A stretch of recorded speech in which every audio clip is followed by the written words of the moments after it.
연두빛 트레이닝복을 한 벌 샀다. 거의 노랑에 가까운 그린빛이다.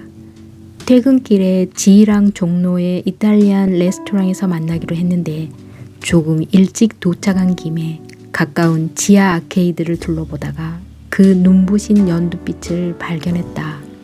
꼭 사려고 했던 것은 아니었는데 난 그만 그 연두빛에 끌리듯 다가가 그것을 만지고야 말았다.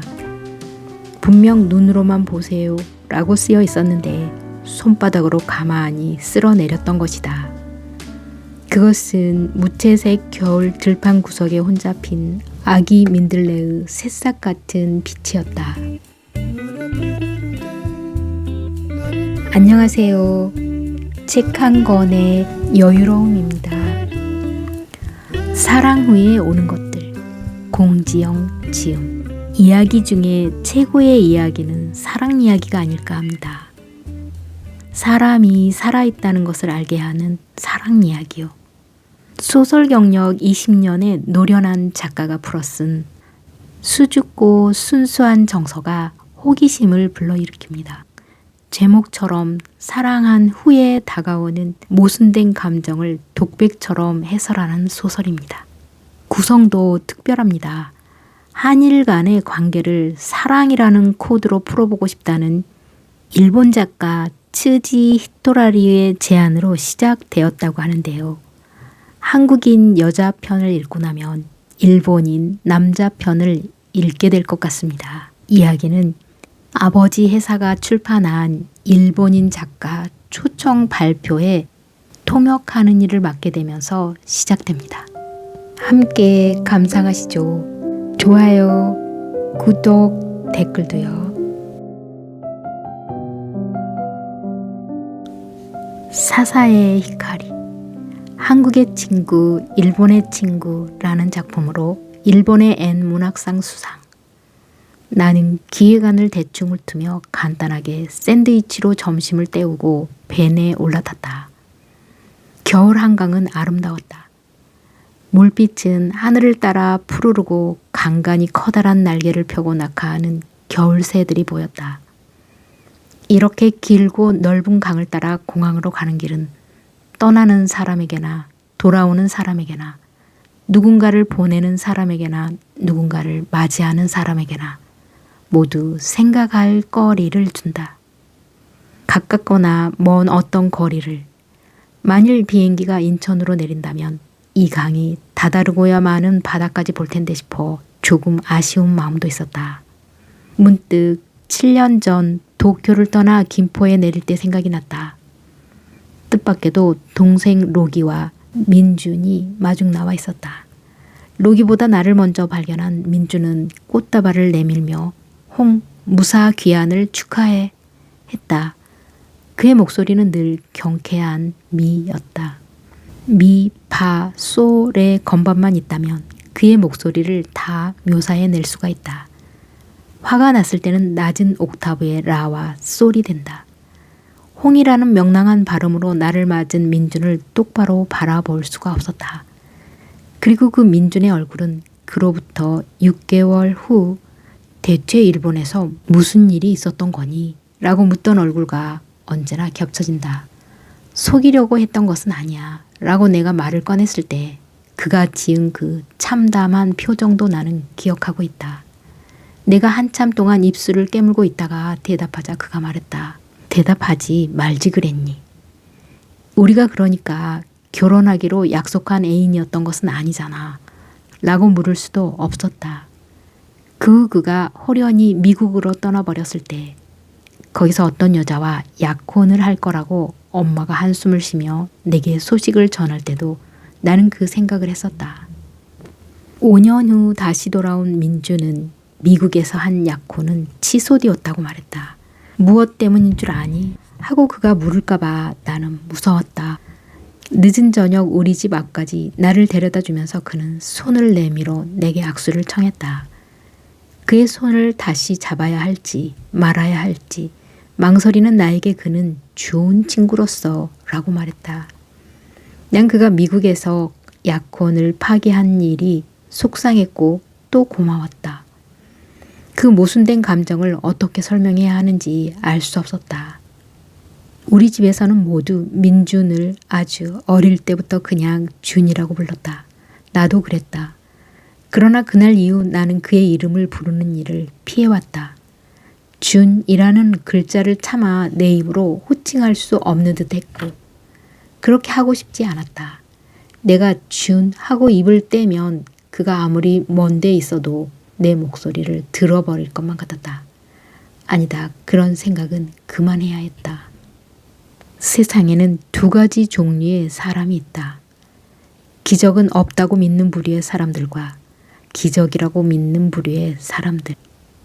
공항에서 만난 일본인 작가는 사사의 히카리라는 필명을 가진 아오키, 아니 7년 전 연인이었던 준고였다.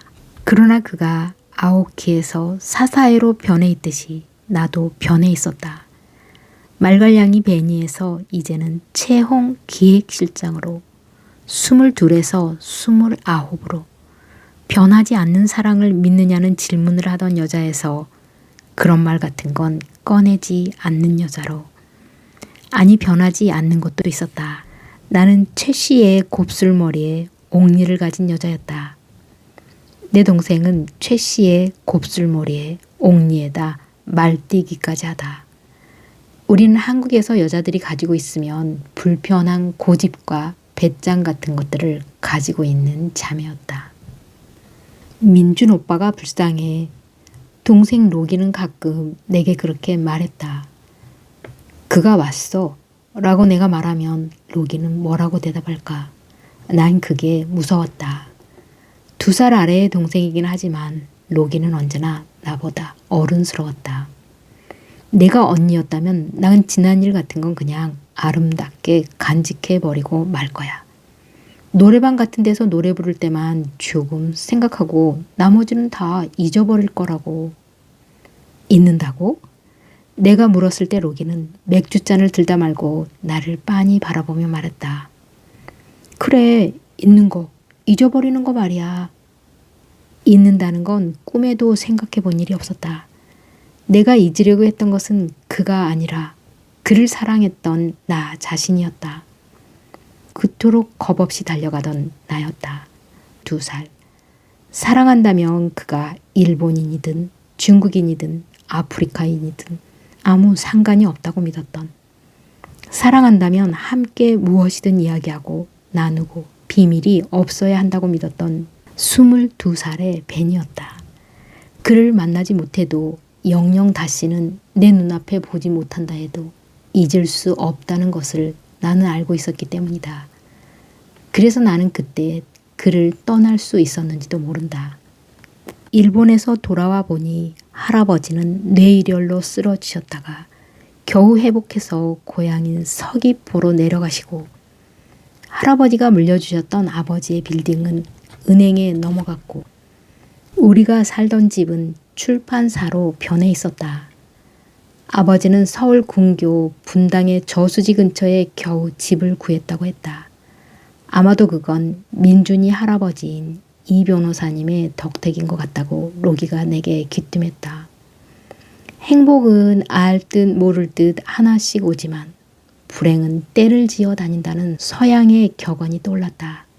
내 편으로 말하면 그것이 왠지 다행스럽게 마저 생각되었다. 하나씩 왔다면 나는 견디지 못했을지 모르니까.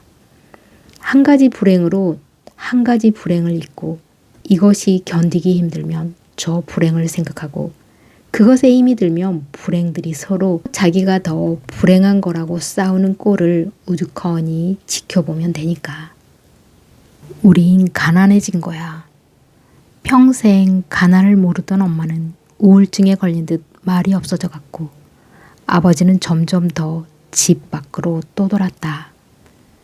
로기와 나는 가끔 호숫가로 나와 소주를 마셨다.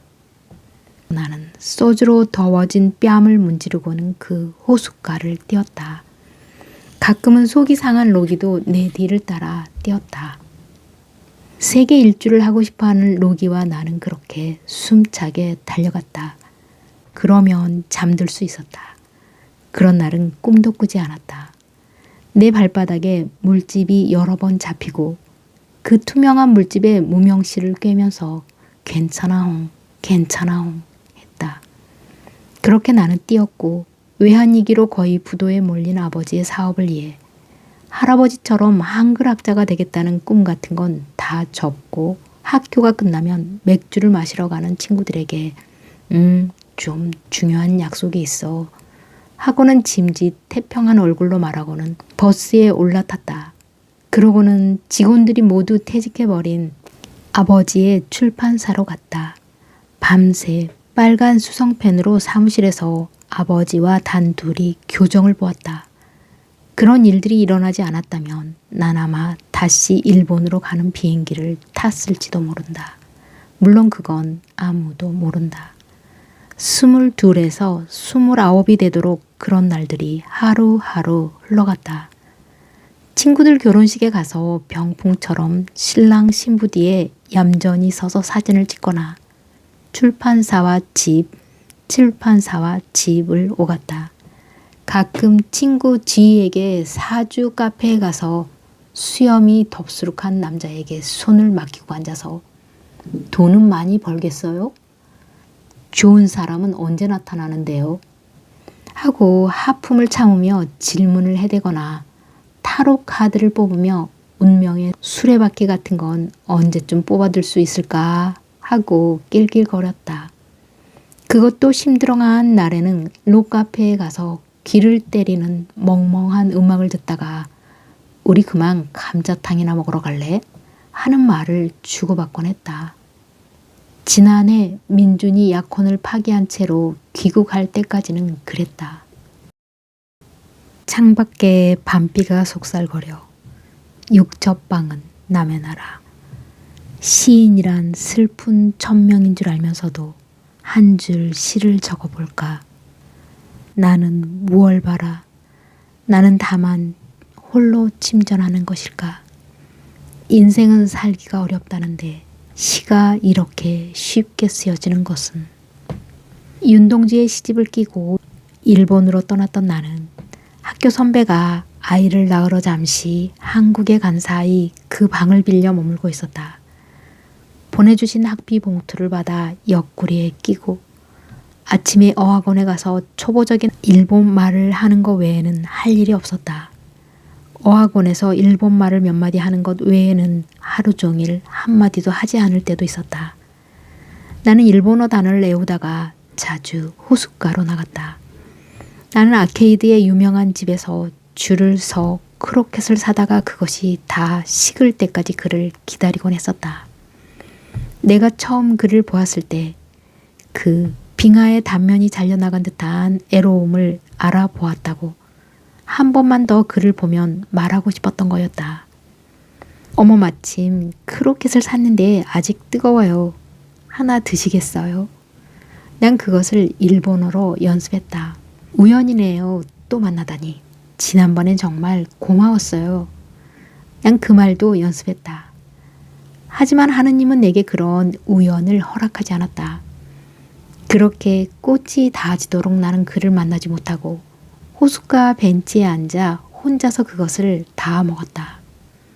그러던 어느 날 그가 멀리서 오는 모습이 보였다.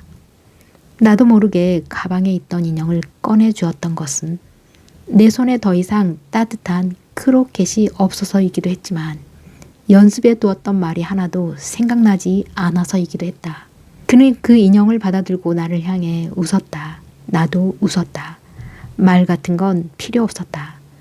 덧니가 살짝 드러나 보이던 그의 미소와 내 웃음. 그건 통역도 연습도 필요 없는 언어였으니까. 그리고 그날 밤 나는 기도했었다. 하느님, 오늘 본 그 일본 사람 멋있었죠. 외로워 보이던데 외롭지 않게 축복해 주세요. 그리고 나는 외국 사람하고는 절대로 결혼하지 않게 해주세요. 그와 함께였을 무렵 하늘은 언제나 파란빛이었다. 구름 한 점도 없었다.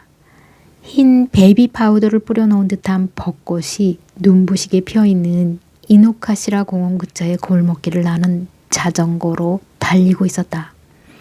맨발을 벗고 다녀도 좋을 만큼 깨끗한 골목길.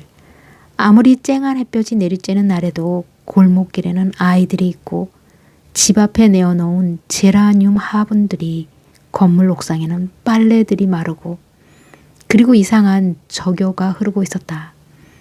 어떤 날은 누군가 연습하는 트럼펫 소리가 짙푸른 하늘로 울려 퍼지곤 했다.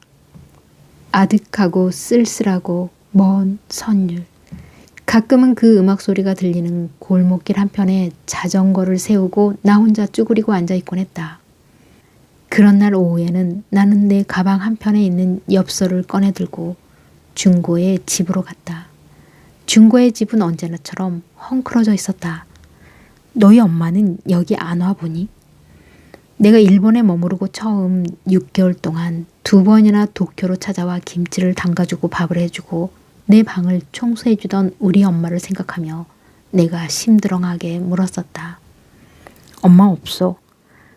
그때 준고의 목소리가 하도 단호해서 나는 빨래를 넣다 말고 뒤를 돌아보았다.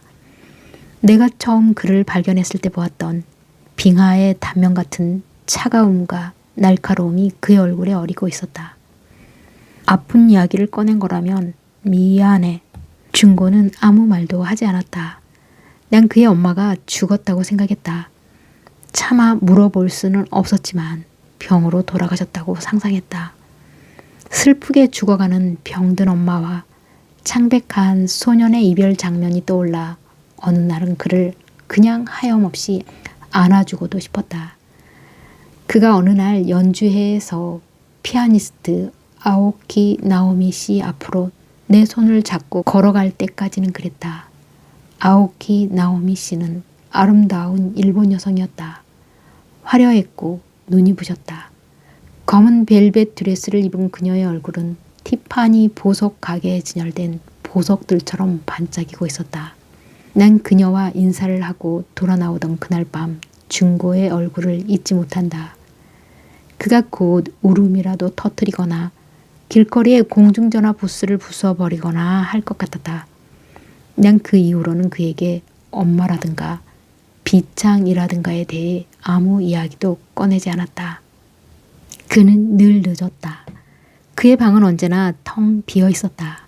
나는 숨겨진 동굴을 탐험하는 주근깨 투성이 소녀라도 된 것처럼 그의 집 창틀에 끼인 먼지를 닦고 싱크대에 둘러붙어 있는 얼룩들을 지웠다. 어떤 날은 그렇게 하다가 문득 창밖을 보았는데 벌써 날이 저물어 있기도 했다. 그의 속옷과 흰 티셔츠를 골라 냄비에 넣고 세제를 조금 풀어 푹푹 삶았다. 그렇게 하면 흰빛은 더욱 눈이 부신 흰빛이 되었다. 왜 그렇게 흰 옷을 입는 거냐고 그가 물었었다. 그건 말이야. 한국인들에게는 흰 빛이라는 것은 신앙과도 같은 거야. 전쟁이 나거나 흉년이 나던 어려운 시절에 땔감조차 없던 시절에도 한국인들은 옷을 빨고 불을 지핀 후에 흰 옷을 삶아 더욱 눈부신 햇빛을 만들어내고 그것을 지켰어. 우리 할아버지가 말씀하셨지. 흰 빛은 모든 것을 받아들이는 색이래. 준고는 늘 바빴다. 아르바이트를 5개나 한다고 했다.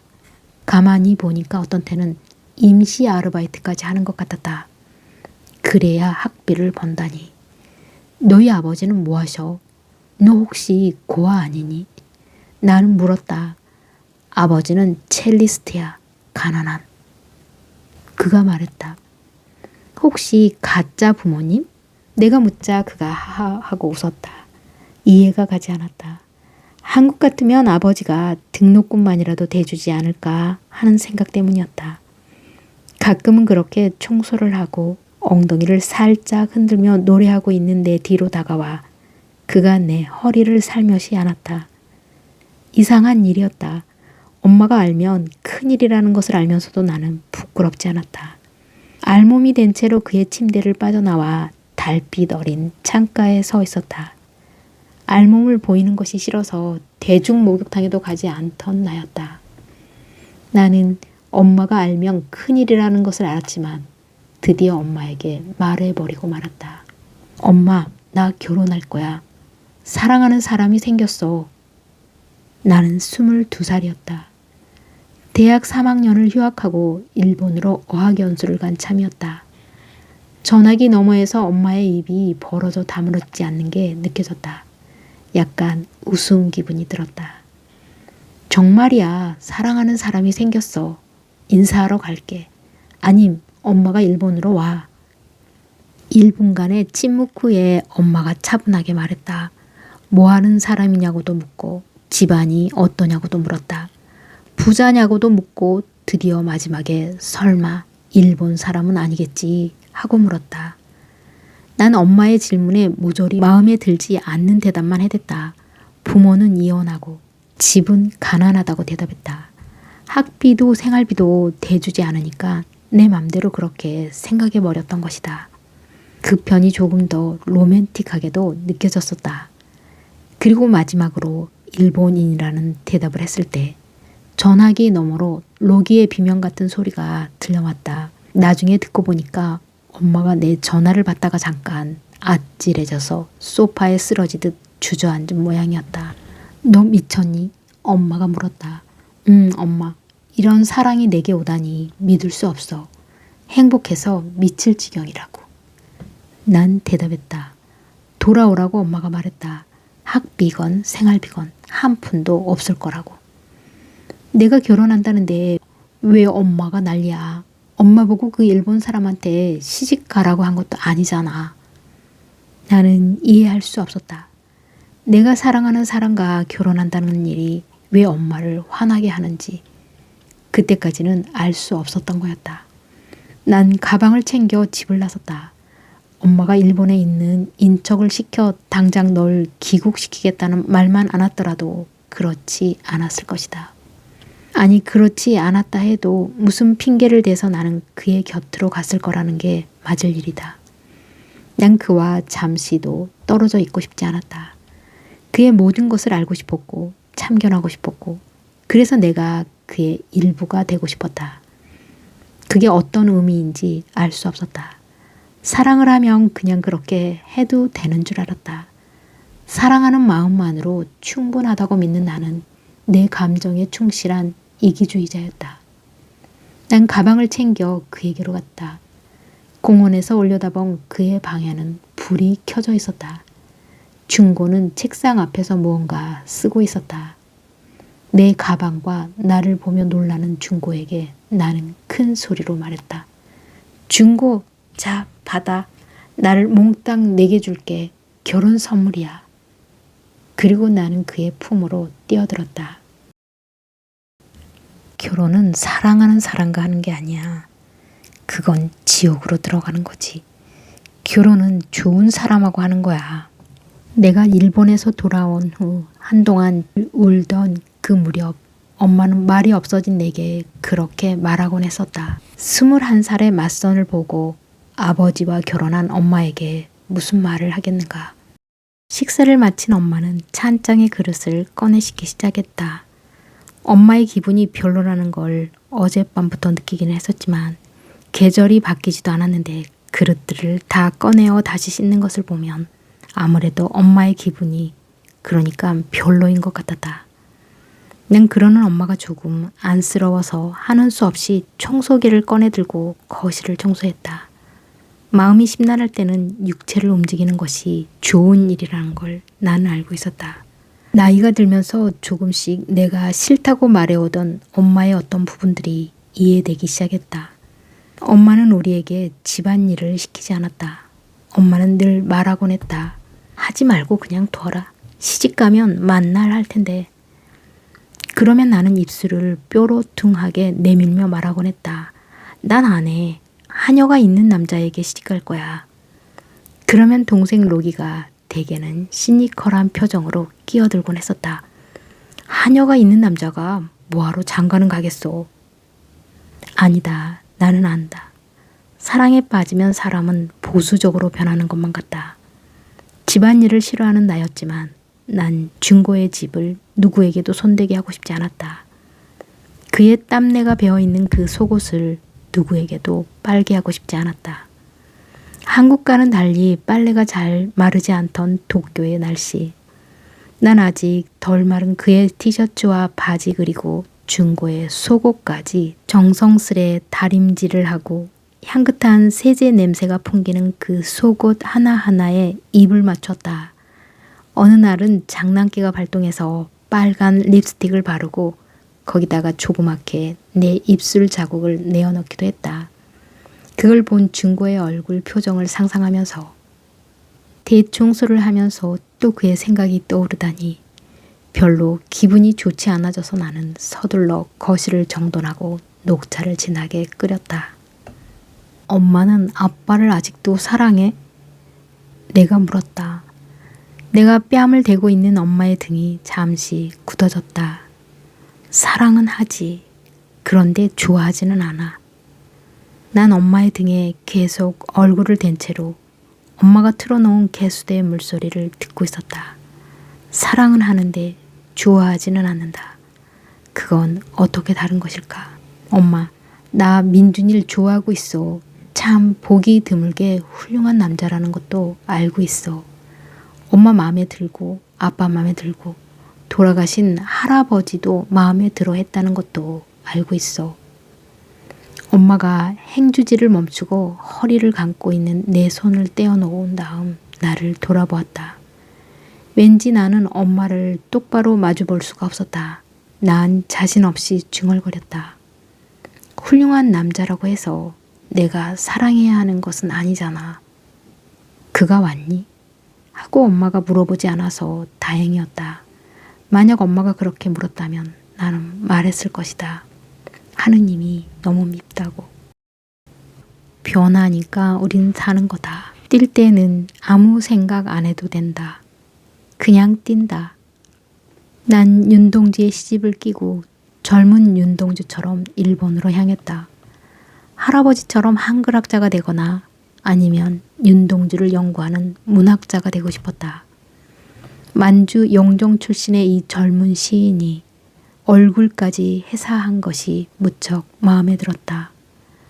죽는 날까지 하늘을 우러러 한 점 부끄럼 없기를. 난 일본인인 중고에게 시인 윤동주에 대해 이야기해주고 싶었다. 한국인으로서 일본인에게 가지는 복잡한 감정이 이 시인의 삶과 죽음으로 인해 어떻게 구체적으로 내게 다가왔는지, 할아버지가 일본에 대해 가졌던 분노를, 사랑하는 여자와 결혼할 수 없었던 아버지의 슬픔을. 그런데 나는 윤동주도 잊어버리고 할아버지의 분노도 잊어버리고 그냥 한 남자를 사랑하게 되어버렸다. 그건 계산하지 못했던 일이다. 아버지가 할아버지 때문에 포기했던 사랑을 나는 엄마와의 연락도 끊고 해치워버리려 했던 것이다. 윤동주가 죽어간 것은 적어도 중고의 잘못이 아니었다. 함께 찾아갔던 집에서 첼로 연주를 들려주던 선량해 보이던 중고의 아버지 잘못도 분명 아니었다. 화사했던 중고 어머니의 잘못도 아니었다. 난 자신이 있었다. 난 내가 진심으로 누군가를 사랑한다면 온 우주의 풍요로움이 나를 도와줄 거라고 굳게 믿었다. 문제는 사랑이 사랑 자신을 배반하는 일 같은 것은 상상하지 않았다는 것이다.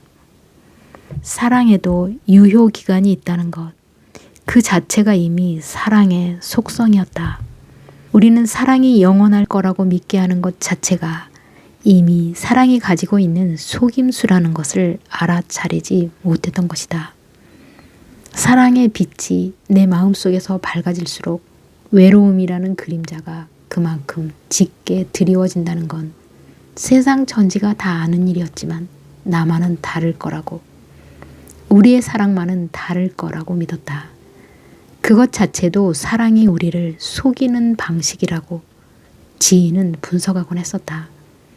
그때 내 나이 22, 유학생이 되면 공부를 하는 게 제일 힘든 줄 알았는데 실은 외로움이라는 큰 적과 싸워야 한다는 것도, 게다가 누군가 한 사람만을 사랑하게 되면 몸살처럼 늘 신혈이 가시지 않는다는 것도 나는 몰랐던 것이다. 그것을 알게 되면 과연 누군가를 세상을 다 준데도 바꿀 수 없다고 고집을 피우면서 한 사람만을 사랑하려고 하는 바보가 또 있을까? 그러니까 3년 전쯤인가 도쿄에서 열린 출판 관계자 회의에 갔을 때 아버지는 뜻밖의 교토행을 제의했다. 거기 아빠 친구가 한번 들르라고 하더라. 아버지는 그렇게만 말했다. 벚꽃이 피기 직전의 이른 봄이었다. 난 그곳에 가서 내가 사랑했던 그 일본인 청년과 하룻밤을 묵고 온 적이 있다고 말할 수 없었다. 다시 한번 그곳에 가고 싶기도 했고 똑같은 강도로 그러고 싶지 않기도 했다. 처음 사랑했던 그 사람하고 여기 왔었어요. 라고 말하고 싶었지만 난 말할 수 없었다. 나도 이젠 어린아이가 아니었고 아버지에게 사랑했던 추억을 털어놓기에는 너무 커버렸던 것이다. 준고와 나는 그때 사카노의 대나무 숲에서 입을 맞춘 후 다정하게 손을 잡고 그 여인의 집을 찾아갔다. 그때 스즈코라는 얼굴이 하얗고 조용한 여인이 우리에게 대접한 차고 투명했던 포도주와 정갈한 일본 식사, 숙박비 낭비하지 말라고 그녀는 하나밖에 없는 손님방에 키 작은 병풍을 사이에 두고 우리에게 자리를 2개 깔아주었다. 낮은 칸막이를 가운데 놓고 한 방에 우리는 누워 있었다. 윤호, 자? 내가 물었다. 낮은 칸막이 밑에 한 뼘 되는 틈으로 그가 나를 바라보았다. 이렇게 누워서 좀 떨어진 채로 누운 윤호. 널 보니까 너무 멋지다. 매혹적이야. 준고가 아직 잠들지 않은 스즈코를 의식하는 듯 손가락을 입에다 대고 쉬 했다. 그렇게 서로를 바라보고 있으니 왜 이렇게 웃음이 나던지 누워서 입을 틀어막고 얼마나 깔깔거렸는지 그때 아버지의 딸인 홍이라는 여자는 결국 그 칸막이를 돌아가 준고의 품에 안겼다. 스즈코는 그 모든 것을 아는 것 같았지만 그저 조용한 교토의 아침처럼 그렇게 우리를 배웅했었다. 하는 수 없이 나는 신칸켄을 타고 준고와 함께 갔다 온 그 여행을 떠올렸다. 차분한 기와 지붕을 얹은 일본의 집들이 차창 밖으로 나란히 보였다. 나고야라는 이정표를 지나고 한참 후 멀리 설산이 보였다.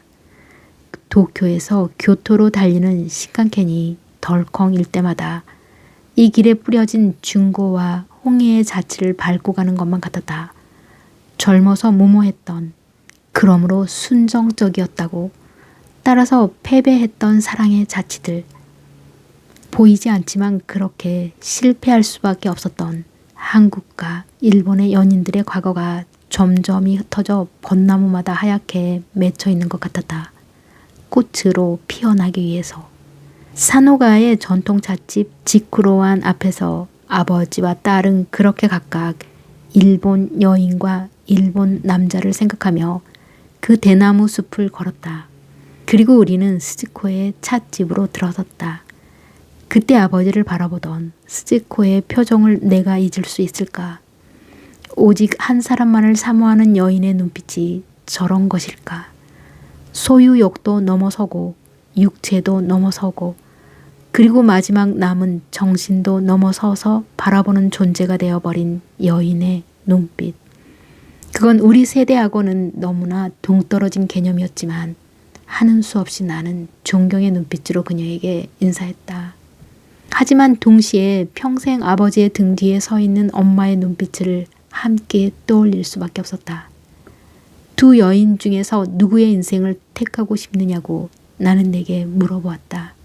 나는 둘 다 싫었다. 지쿠로안에서 차를 마시며 아버지는 스즈코와 조용조용히 말을 나누었다. 별말도 아니었다. 말은 자주 끊겼고 가끔 스즈코는 두 손으로 입을 가리고 웃었다. 아버지가 아빠가 아니라 그냥 한 남자로 보이는 것은 그때가 처음이었다. 인정하기 싫었지만 아버지는 스즈코와 있을 때 더 남자다웠고 엄마와 함께 있을 때보다 더 평화로워 보였다. 그리고 이건 정말로 인정하기 싫었지만 그냥 한 사람의 남자와 한 사람의 여자 같았다.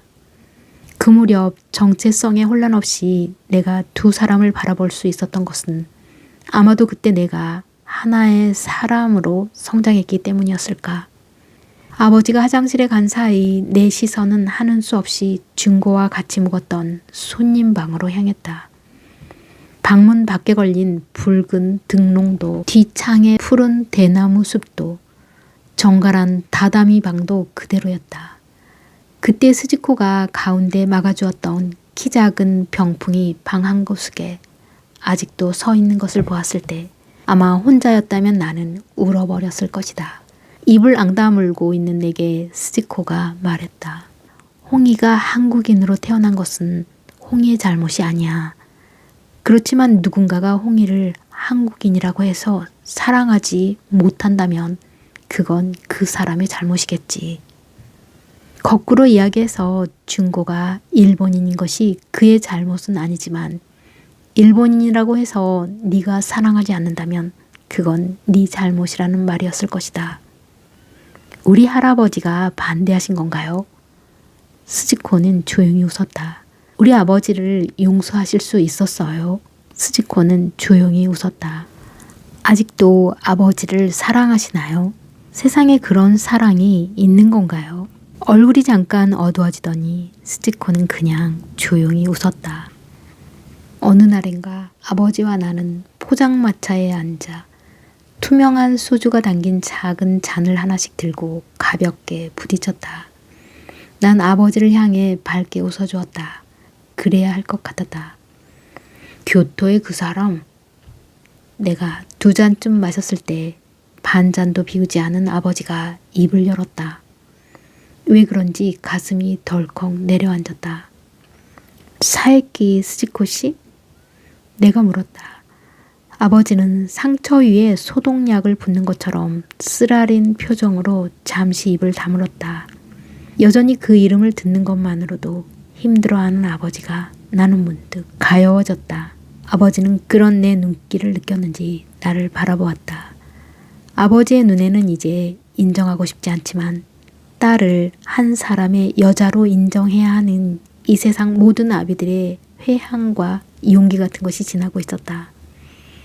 아버지는 내 머리카락을 쓸어내렸다. 내 마음속으로도 무언가가 지나가고 있었다. 이제 나도 한 사람의 여자가 되어 아버지를 떠나야 할 것 같다는 이 세상 모든 딸들의 슬픔과 기쁨이. 아버지가 그 사람에게 많이 잘못했다. 네 엄마에게는 말할 것도 없고. 아버지는 입을 다물었다. 할아버지가 반대하신 거였잖아. 내가 아버지를 위로하고 싶어 다 안다는 듯한 어투로 대꾸했다.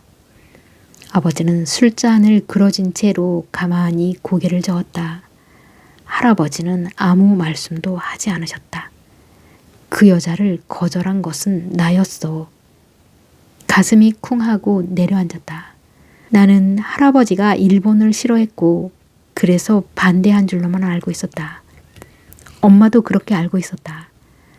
하지만 때로 진실은 이렇게 난데없는 곳에서 암초처럼 나를 기다리고 있기도 한 것이다. 할아버지 핑계를 댔지. 거짓말할 생각은 아니었다만 그 여자에게 한국의 사정을 설명해 주는 것보다는 그게 나았어. 한국과 일본이 수교한 지 10년이 채 안 된 지난 그때 아직도 식민지였던 분노가 남아있는 나라로 그녀의 손을 이끌고 올 수가 없었다. 한국말을 한마디도 못하는 그 여자가 한국에서 힘겹게 살아가는 걸 보는 게 견딜 수 없을 것 같았다.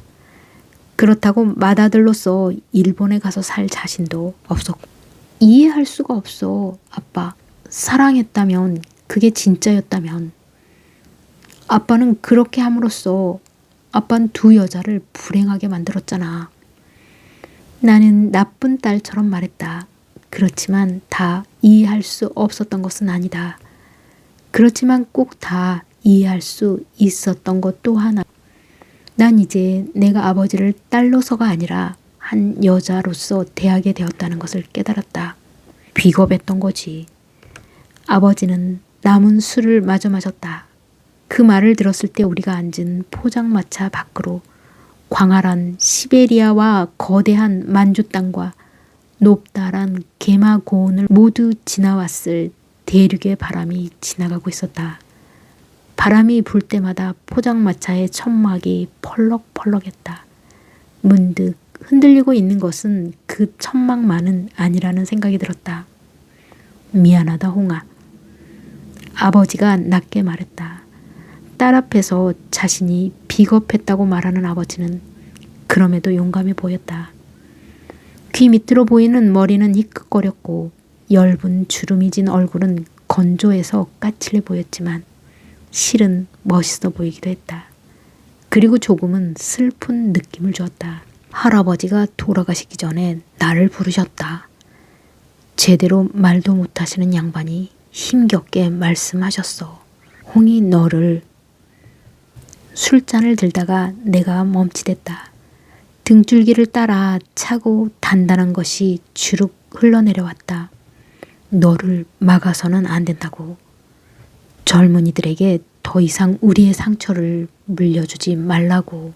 나도 모르게 잔에 남은 술을 모두 마셔버렸다. 내 곁에 앉은 아버지가 나를 물끄러미 바라보았지만 난 아버지 쪽을 돌아보지 않았다. 비참한 기분이 들었다. 사사의 선생을 보고 있으니 그때 생각이 나서 내가 고개를 들고 아버지의 말을 막았다. 아니야, 아빠. 나 독립운동하려고 그 사람하고 헤어진 게 아니야. 아빠가 혹은 엄마가 결혼하라고 내 등을 떠밀었더라도 우린 끝났을 거야.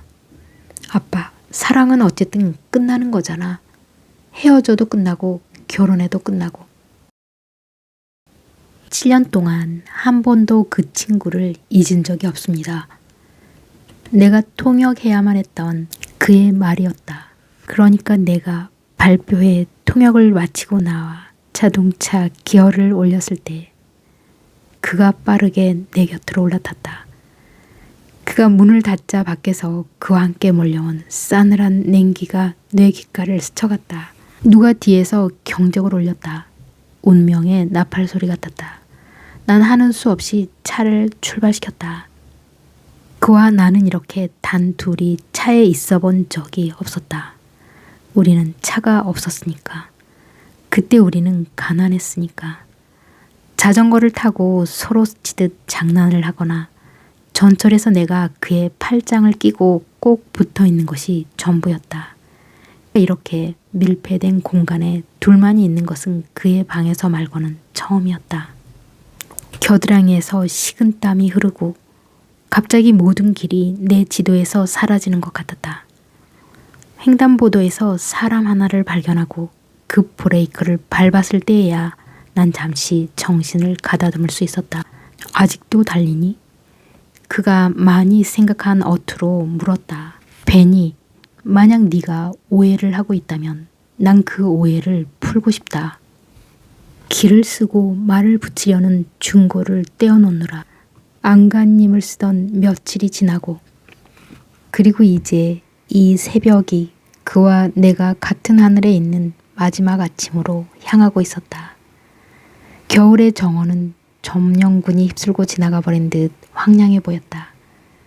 그 황량한 정원으로 29 나의 생애들이 지나고 있었다.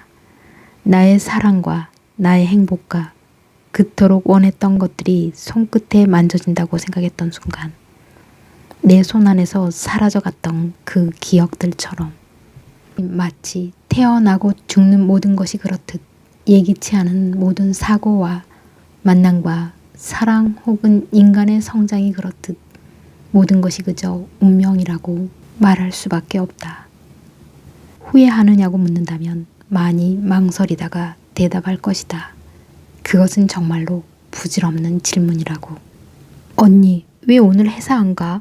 리포트를 쓰느라고 늦게 잠든 로기가 운동화 끈을 조이고 있는 내게 다가와 물었다. 오늘 바람이 바뀌는 날이라서. 로기가 잠에서 덜 깨어난 얼굴로 커피를 마시다가 무슨 소리야? 했다. 록, 어젯밤 말이야. 언니가 집에 오는데 차가운 바람 속에서 문득 한 줄기 따뜻한 바람을 느꼈거든. 그건 이제 봄이 멀지 않았단 소리야. 그래서 오늘 하루는 내게 선물하기로 했어. 록은 무슨 소린지 여전히 모르겠다는 듯이 고개를 저으며 2층으로 올라갔다. 나는 호수로 가는 길로 접어들었다. 마음이 이상하게 맑았다. 맑고 차가운 공기가 뺨을 스치며 정신을 더 맑게 깨워주고 있는 것 같았다. 호반의 집 곁을 지나면서 나는 속력을 내기 시작했다. 귓바퀴를 스치는 바람 소리가 귀에 왱왱거렸다.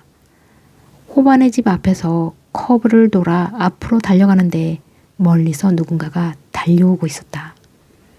가끔 이 호숫가에서 마주치곤 하던 그 아저씨인가 싶었는데 좀 몸이 가늘고 키가 컸다. 한겨울에 파카도 입지 않고 티셔츠 차림이었다. 준고 같다 하는 생각과 제발 이제는 이러지 말자 하는 생각이 동시에 들었다. 한숨을 내쉬며 아짜 하고 자신에게 기합을 넣어주었는데 그 순간 그가 손을 번쩍 들었다. 마치 내가 아짜 하고 말하자 그가 손을 든 것 같다. 나는 실은 좀 놀라고 있었다. 내 망막 속으로 그가 오고 있었다. 결국 또 내 가슴을 철렁이게 하는 한 사람. 그 사람이 나처럼 이 호숫가를 달려오고 있었다. 아직은 이 사태를 다 알아차릴 수가 없었다. 환영일 거야 라고 생각하는 순간 구체적인 그의 육체가 나의 곁을 스쳐 지나갔다. 그의 곁을 구체적으로 스치며 나도 앞으로 달려가고 있었다. 포충망에 끌린 것처럼 나는 뒤돌아보았다. 그가 빠른 속도로 몸을 돌려 다시 내게로 뛰어오고 있었다. 다시 가슴이 철렁 내려앉았다. 난 놀란 눈으로 그를 바라보았다. 준고였다. 그는 나를 향해 활짝 웃었다. 처음 만났던 그 순간 내게 보였던 그 장난꾸러기 같은 미소가 그의 얼굴에 가득했다. 무슨 생각을 해야 하는 건지 아니 무슨 말을 해야 하는 건지 알 수 없었다. 그때부터 계속 달렸어. 그가 말했다. 그때가 언제일까 하는 생각이 들었다. 그때부터? 너와 헤어지고 나서 내내 네 마음에 다가가려고 계속 달렸어. 준고는 곁눈으로 나를 힐끗 보며 말했다. 내가 좋아하던 그의 뺨이 장난꾸러기 같이 약간 일그러지며 웃음이 번지고 있었다. 난 그런 그의 뺨에 입맞추기를 좋아했었다. 치, 거짓말. 그런 거짓말은 듣고 싶지 않아. 거짓말인지 아닌지 몇 바퀴를 더 돌면 믿어줄래? 믿을 수 없어 라고 생각하며 나는 속력을 냈다. 그러나 실은 믿을 수 있기 때문에 문득 그를 처음 만났던 그 순간부터 부끄러운 기분이 들어서 뺨이 화끈거렸다. 준고가 다시 내 곁으로 왔다.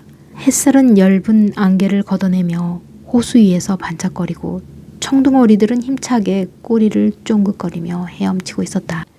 멀리 요한 성당 지붕에 금빛 십자가가 아침 햇살에 반짝이고 있었다. 장난꾸러기 하느님이 반짝반짝 웃고 있는 것 같았다. 멀리 겨울산 위 마른 가지 위로 황금 잎사귀들이 돋아나고 있는 것 같았다. 나는 내 곁에서 나와 함께 뛰는 준고를 돌아보았다. 준고는 호흡을 고르며 애쓰고 있었다. 정말로 오래 뛰어본 사람만이 가지는 절제된 표정이 거기에는 있었다. 난 너와 헤어지고 나서 한동안은 달릴 수도 없었어. 달리면 네가 생각날까 봐. 그런데 달리지 않아도 생각이 나니까 괴로웠어. 나는 진심을 다해 말했다. 두 사람의 눈이 마주쳤다. 그래서 하는 수 없이 다시 달리기 시작했지. 난 너와 헤어진 다음부터 쭉 달렸지. 네가 달리던 이노카시라 공원을 네 대신해서. 준고는 오래 생각해왔던 말인 듯 천천히 말했다. 힘이 쭉 빠져나가면서 나도 모르게 눈물이 핑 돌았다. 난데없는 눈물 때문에 잠시 내 몸이 휘청했다.